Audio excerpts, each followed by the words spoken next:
Y'all look so good. Give it up for Samaya, everybody. Thank you, Samaya.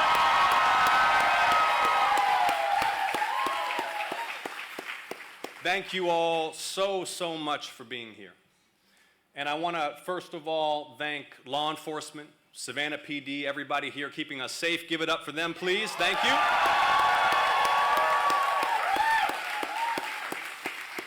I want to ask every veteran in the room, please raise your hand high and be honored by all of us. Thank you for your service.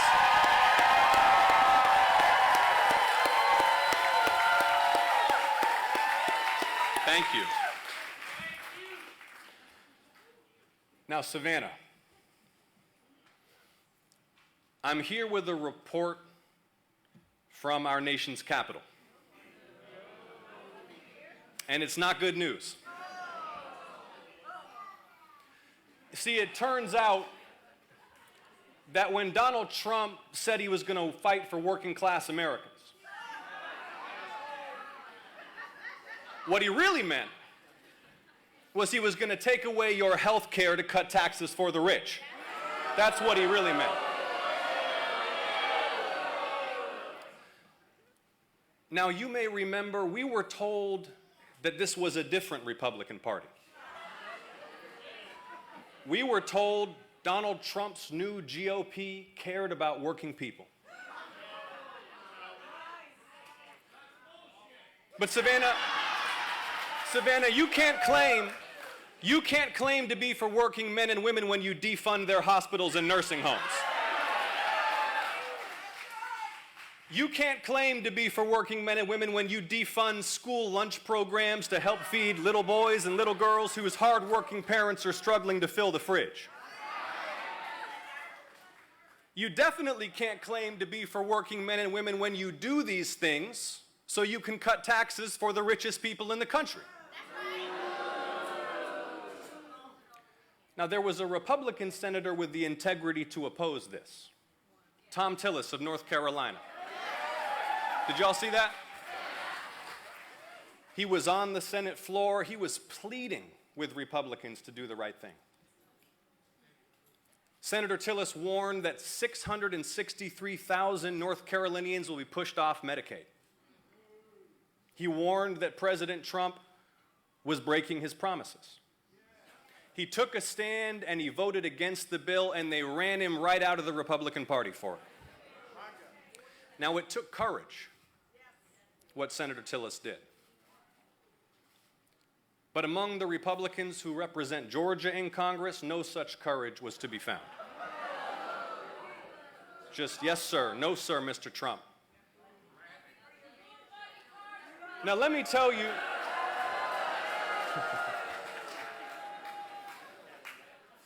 let me just tell you what it was like in Washington these last 6 months. See, we had the leaders of Georgia's clinics and hospitals and nursing homes, caregivers for seniors and the disabled, nurses and doctors, teachers and school principals, the folks who run food pantries. They all came up to Washington and they begged Georgia's representatives in Congress. They said, please don't do this. They said it's going to be devastating for health care and kids and seniors. And I want you to know, but Senator Warnock and I, we listened. We listened. And we fought that bill with everything we have, and we voted no. We put Georgia first, Savannah.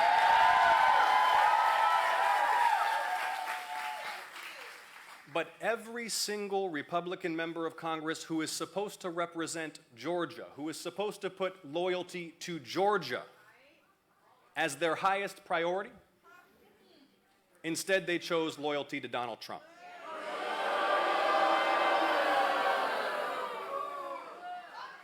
Think about this. They're destroying the Medicaid program when 40% of all kids in Georgia are covered by Medicaid.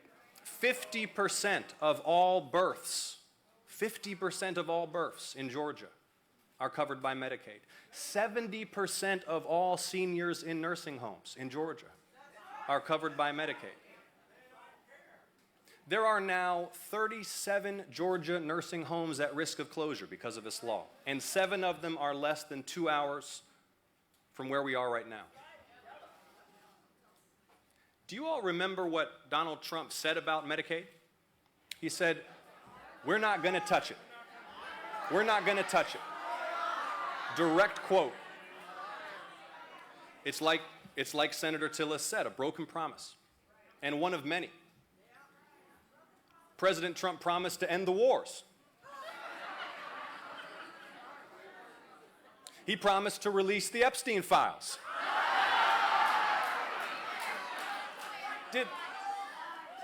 Did anyone really think the sexual predator president who used to party with Jeffrey Epstein was going to release the Epstein files?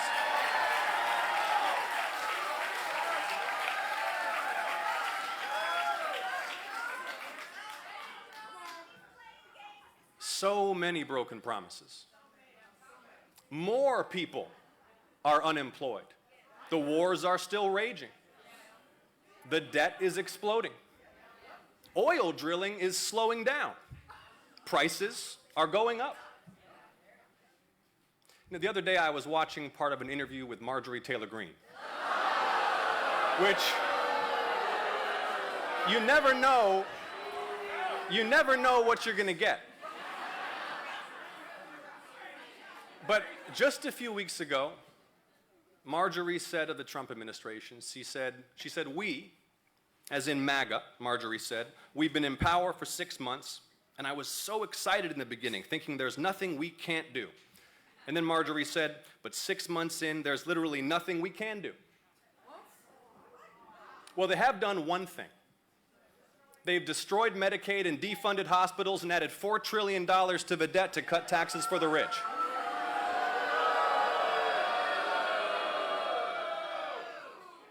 And by the way, Marjorie, it's not too late to run for the Senate. Don't listen to the polls, Marjorie. You can do it. We believe in you. We believe in you, Marjorie. $4 trillion. That's trillion with a T, to the national debt. I don't want to hear another Republican member of Congress ever again pretend to care about deficits and debt.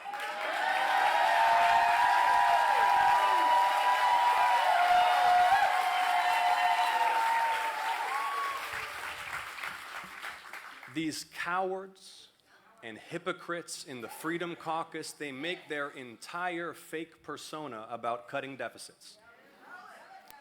And then they get threatened with a primary and they fold for a Big Mac on Air Force One.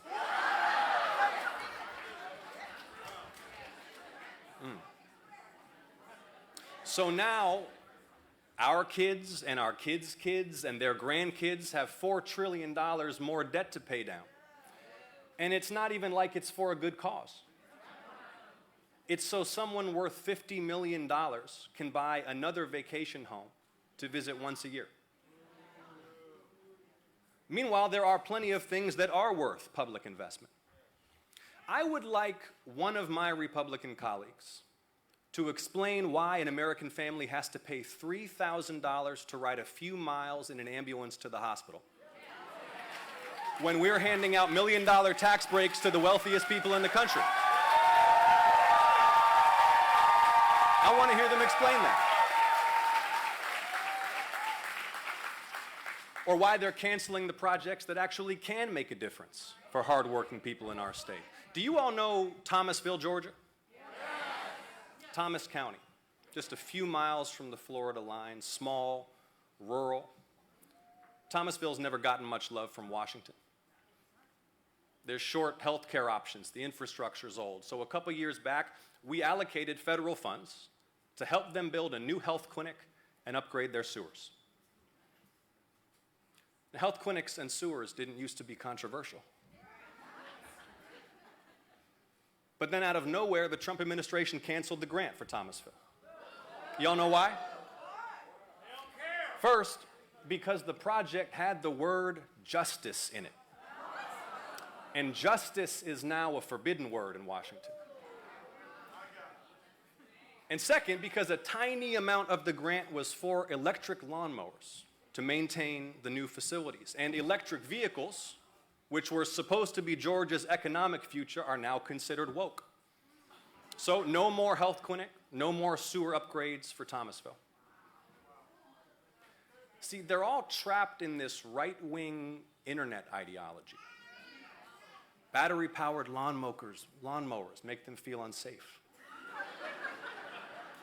Diversity and justice are too triggering. These are the guys who were going to end cancel culture. Do you remember that? Now they're trying to cancel Big Bird. No, literally, they're trying to cancel Big Bird. We are voting next week on their bill to defund public television. They are boldly standing up to Elmo and the deep state woke mob. Do you remember when J.D. Vance gave a whole big lecture to foreign leaders in Europe about free speech? Well, now J.D. Vance will throw you in a Homeland Security dungeon for writing an op-ed he doesn't like. See, what's happening to our country right now should chill us to the bone. The use of official power to intimidate and destroy critics and political opponents, law firms, universities. A government that openly defies the courts while federal troops police our cities. A president threatening to strip Americans of their citizenship and send them to foreign prisons.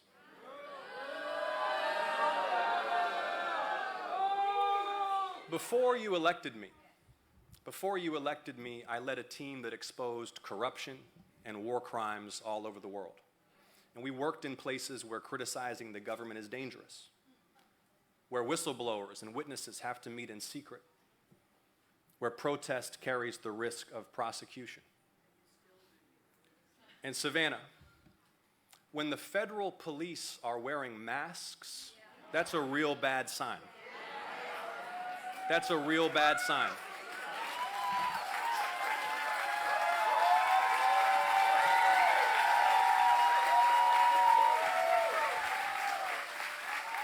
Because fear is the currency of tyranny.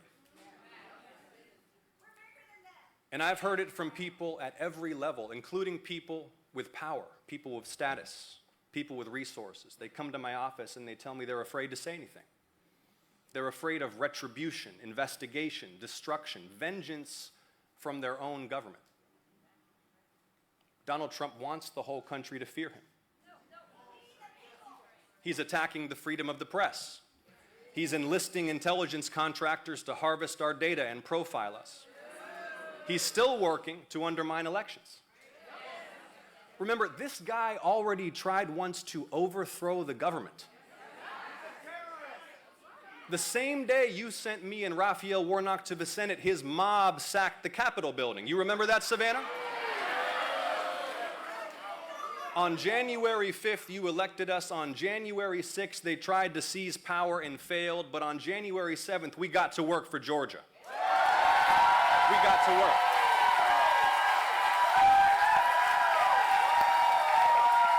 We got to work. We capped the price of insulin for seniors. We expanded Social Security for teachers, police officers, and first responders. We saved more than 1 million pensions from insolvency. We delivered the biggest investment in HBCUs of all time, Savannah.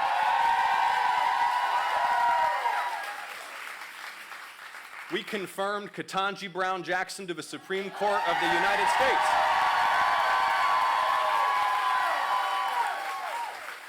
We upgraded infrastructure in every part of our state. We unleashed a manufacturing renaissance, creating jobs here in coastal Georgia and statewide. And none of that would have happened without Georgia. None of that would have happened without you, Savannah.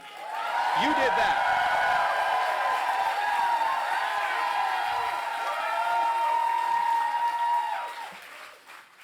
But now that they're in power, In the same bill that defunded hospitals to cut taxes for the rich, they made the budget for mass deportations larger than the FBI, ATF, DEA, and the Bureau of Prisons combined.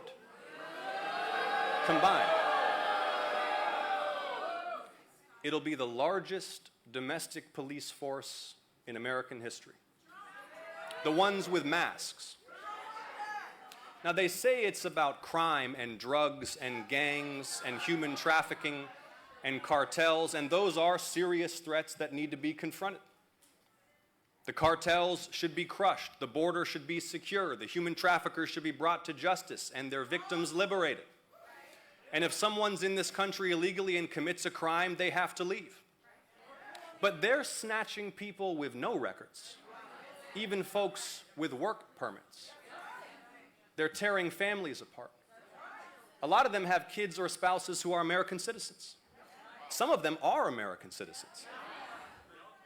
They sent 11-year-old and 4-year-old little girls, both American citizens, both in the middle of cancer treatment, to Mexico and Honduras because their parents were undocumented. They sent a mother who was still breastfeeding her 1-year-old US citizen baby to Cuba without her child. And the little baby wound up in the hospital after being ripped from her mother's breast. There was a man in California, a father of 3 sons, all 3 sons United States Marines. The guy had no criminal record.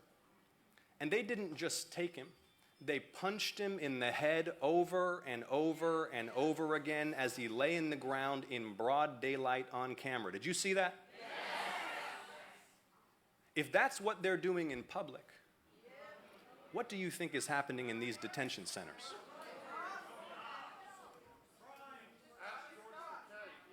Now, when you've got a government like this, it always comes with personal corruption.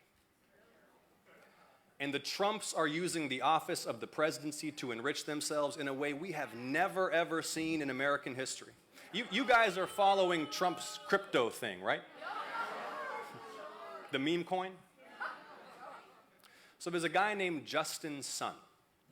He's a Chinese billionaire oligarch.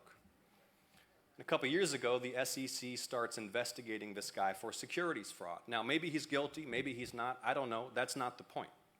Because last year, Mr. Justin Sun, the Chinese billionaire under investigation by the US government for securities fraud, starts investing tens of millions of dollars in Donald Trump's crypto business. To the point where he says he's become the #1 holder in the world of the Trump coin. Are you surprised to hear his federal case has gone away? And then a few weeks ago, he's having dinner with the president. Because if you give the president cash, you get to have dinner with him. That's a thing we're doing in America now. The president's personal wealth is skyrocketing, and the whole royal family is cashing in. Jared Kushner's firm got $2 billion from the Saudi royal family. Don Jr. and Eric are closing real estate deals all over the world. Like, Hunter Biden should have had more ambition. Remember how that was their #1 thing? Now Trump is getting money from foreign businessmen under federal investigation, and his boys are all over the world closing deals right before he touches down on state visits. Eric said the other day, he said, we're the hottest brand in the world right now. It's amazing the opportunities that open up when your daddy's the president and the whole world thinks he takes bribes. But the truth is that corruption in America runs a lot deeper than Donald Trump. See, I get why people voted for him. Because even before he came on the scene, America had the most corrupt political system in the Western world. It's been running on corporate money, secret money, billionaire money, both sides. And it's worse than ever now. Citizens United was the worst court decision in modern American history.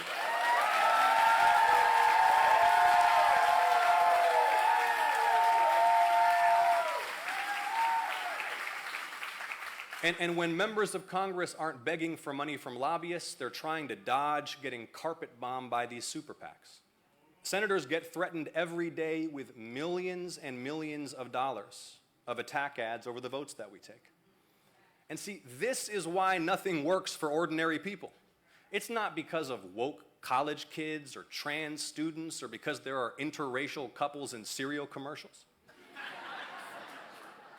It's because the people's elected representatives don't represent the people, they represent the donors.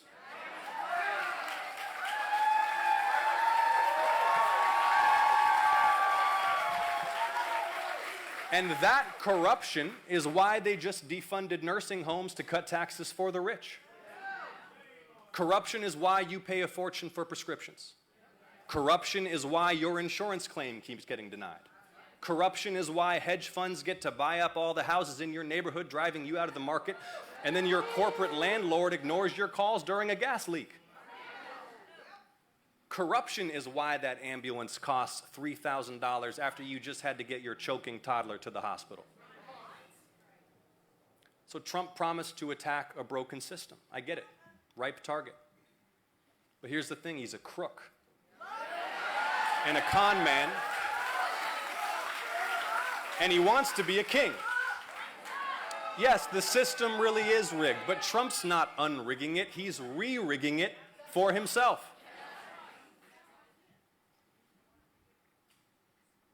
Savannah, trust me when I tell you,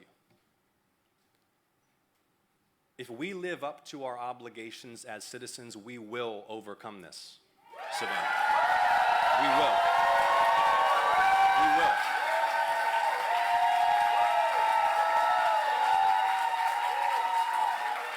And once again, the country is counting on Georgia to lead the way. 5 years ago, when Raphael and I were running, they said there was no way.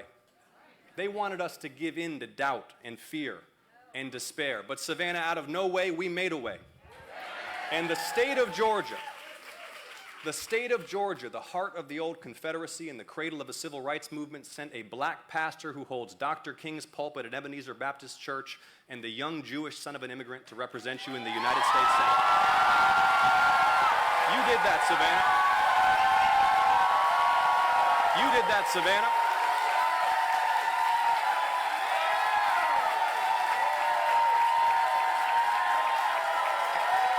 See, when they told us there was no way, we knew better. We knew we were on the right side of history, and we knew we could win. And I'm telling you, Savannah, just like I could feel it then, I can feel it right now. Can you feel it, Savannah? Can you feel it, Savannah?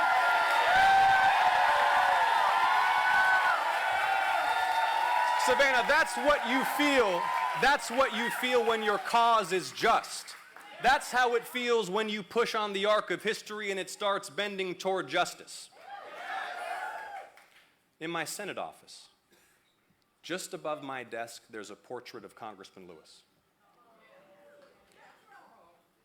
And if the congressman were here, he might remind us what happened in Savannah in 1960, when sit-ins at segregated lunch counters led to boycotts, that led to voter registration drives, that led to a new city government. And the congressman might remind us that within a year, that new city government desegregated those lunch counters. And by 1963, the businesses and public spaces, so that by 1964, Dr. King told the world that Savannah was the most desegregated city in the South. Savannah. Savannah, you've led the way before. Are you ready to lead again?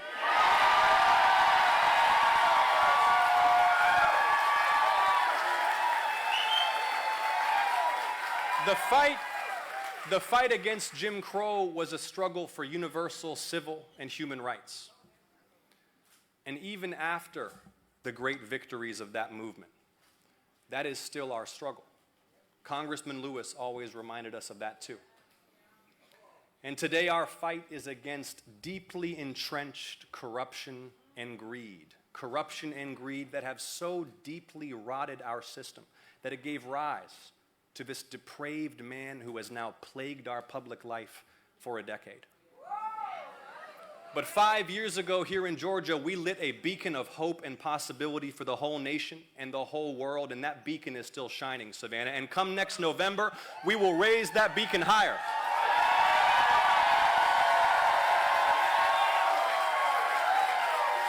Come next November, we will do our part to end this spiral into chaos and corruption, Savannah. And then there will again be so much work to do, because our possibilities are limitless. And even once we've ended this president's reign, we have to learn its lessons. It's the grip of money on our politics that led us to this moment of crisis. And so even when this fight is won, and we will win it, the fight against corruption, not of one man, but of an entire system, will define whether America becomes what America can be for all its people. Do you hear me, Savannah?